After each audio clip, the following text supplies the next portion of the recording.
ദേശാഭിമാനി മുഖപ്രസംഗം 2025 ജൂലൈ 21. നിയമനങ്ങളിലെ കേരള മാതൃക.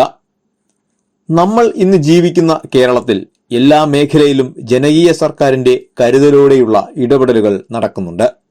പുതിയ പുതിയ ആശയങ്ങൾ കൊണ്ട് ത്യാഗസന്നദ്ധമായ സമത്വ സ്നേഹത്തിലൂന്നിയ പ്രവർത്തനങ്ങളിലൂടെ ആധുനിക കേരള നിർമ്മാണത്തിന്റെ ദൃഢമായ പാതയിലൂടെ നാം മുന്നേറുകയാണ്.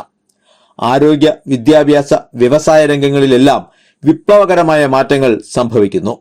ഇച്ഛാശക്തിയും ഭരണമികവും ദീർഘവീക്ഷണവുമുള്ള ഇടപെടലുകൾ ഉണ്ടായാൽ വലിയ സാമൂഹ്യ മാറ്റങ്ങൾ സാധ്യമാണെന്ന് കേരളം ഇന്ത്യക്കാകെ കാണിച്ചു കൊടുക്കുന്നു.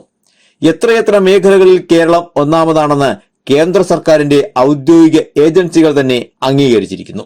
അതെ, ഏറ്റവും ഉജ്ജ്വലമായ, സാർവത്രികവും മൗലികവുമായ മാറ്റങ്ങളുടെ കാലത്തിലൂടെയാണ് സംസ്ഥാനം കടന്നുപോകുന്നത്. ഇത്തരത്തിലുള്ള കേരള മാതൃക വെളിപ്പെടുത്തുന്നതാണ് PSC നിയമനം സംബന്ധിച്ച ആധികാരികവും വസ്തുതാപരവുമായ കണക്കുകളോടെ ഞങ്ങൾ കഴിഞ്ഞ ദിവസം പ്രസിദ്ധീകരിച്ച മുഖ്യ വാർത്ത. UPSC കണക്കുകൾ പ്രകാരം രാജ്യത്ത് ഏറ്റവും കൂടുതൽ PSC നിയമനം നടക്കുന്നത് കേരളത്തിലാണ്. 2016 പിണറായി വിജയന്റെ നേതൃത്വത്തിൽ LDF സർക്കാർ അധികാരത്തിൽ വന്ന ശേഷം ഇതുവരെ 2,87,995 നിയമന ശുപാർശകൾ PSC നൽകി. ഇക്കൊല്ലം ഇതിനകം 18,964 പേർക്കും 2024 34,194 പേർക്കും 2023 34,110 പേർക്കും നിയമനം നൽകി. കേന്ദ്ര സർവീസുകളിലും റെയിൽവേയിലും കേന്ദ്ര പൊതുമേഖലാ സ്ഥാപനങ്ങളിലും ആയിരക്കണക്കിന് തസ്തികകൾ നികത്താതെ ഇടുമ്പോഴാണ് ഇവിടെ ഒഴിവുകൾ കൃത്യമായി റിപ്പോർട്ട് ചെയ്ത് നിയമനങ്ങൾ നടത്തുന്നത്. കേന്ദ്രം സ്ഥിര നിയമനങ്ങൾ നടത്തുന്നില്ലെന്ന് മാത്രമല്ല, നടത്തുന്ന ചിലത് കരാർ നിയമനങ്ങളുമാണ്. സൈന്യത്തിൽ പോലും കരാർവൽക്കരണമാണ് നടപ്പാക്കുന്നത്. സംസ്ഥാനത്ത് ലാസ്റ്റ് ഗ്രേഡ് സർവന്റ് പട്ടികയുടെ കാലാവധി വ്യാഴാഴ്ച അർദ്ധരാത്രി അവസാനിക്കുമ്പോഴേക്കും 9,000 പേർക്കാണ് നിയമന ശുപാർശ അയച്ചത്.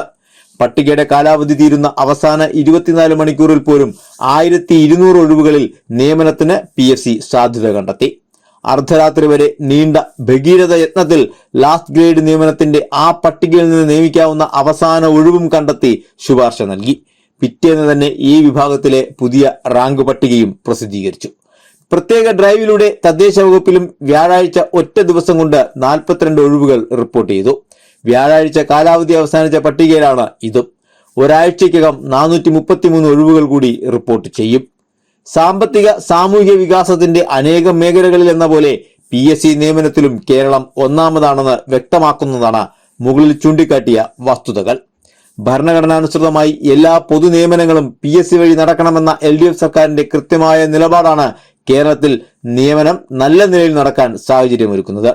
മറ്റു പല സംസ്ഥാനങ്ങളിലും PSCയെ നോക്കുകുത്തിയാക്കി പിന്നാമ്പുറ നിയമനങ്ങൾ നടക്കുമ്പോഴാണ് ഇവിടുത്തെ കാര്യക്ഷമമായ പ്രവർത്തനം മാതൃകയാകുന്നത്. സർക്കാർ നിയമനങ്ങളിൽ സംവരണ തത്വം പാലിക്കുന്നതിലും കേരള PSC ഒന്നാമതാണെന്ന് ഇതോടൊപ്പം അറിയണം. സാമൂഹ്യ നീതിയുടെ കാര്യത്തിൽ കേരളം കാണിക്കുന്ന ജാഗ്രതയുടെ ഏറ്റവും മികച്ച ഉദാഹരണമാണിത്. യൂണിയൻ പബ്ലിക് സർവീസ് കമ്മീഷൻ പ്രസിദ്ധീകരിച്ച ന്യൂസ് ലെറ്ററിൽ ഇക്കാര്യം വ്യക്തമാക്കുന്നുണ്ട്. 2023 സംസ്ഥാനത്ത് നടന്ന 34,110 നിയമനങ്ങളിൽ 11,921 പേർ OBC വിഭാഗത്തിൽപ്പെടുന്നവരാണ്. പട്ടികജാതി വിഭാഗത്തിൽ നിന്ന് 2,673 പേർക്കും പട്ടിക വർഗത്തിൽ നിന്ന് 2,260 പേർക്കും അക്കൊല്ലം നിയമനം കിട്ടി. അപ്പോൾ സർക്കാർ സർവീസിലെ നിയമനം, സംവരണം എന്നീ കാര്യങ്ങളിൽ ഇന്ത്യക്കാകെ മാതൃകയായി പ്രവർത്തിക്കുന്നത് ഇടതുപക്ഷം ഭരിക്കുന്ന കേരളത്തിൽ മാത്രമാണെന്ന് ആധികാരികമായ കണക്കുകൾ സാക്ഷ്യപ്പെടുത്തുന്നു. LDF സർക്കാർ സ്വീകരിച്ചിട്ടുള്ള ബദൽ നിലപാടുകളുടെയും നയങ്ങളുടെയും സാധ്യതയും തെളിമയുമാണ് ആവർത്തിച്ച് പ്രഖ്യാപിക്കപ്പെടുന്നത്. ഒപ്പം നമ്മുടെ PSCയുടെ കാര്യക്ഷമതയും സൂക്ഷ്മതയും സുതാര്യതയും വെളിപ്പെടുന്നുണ്ട്.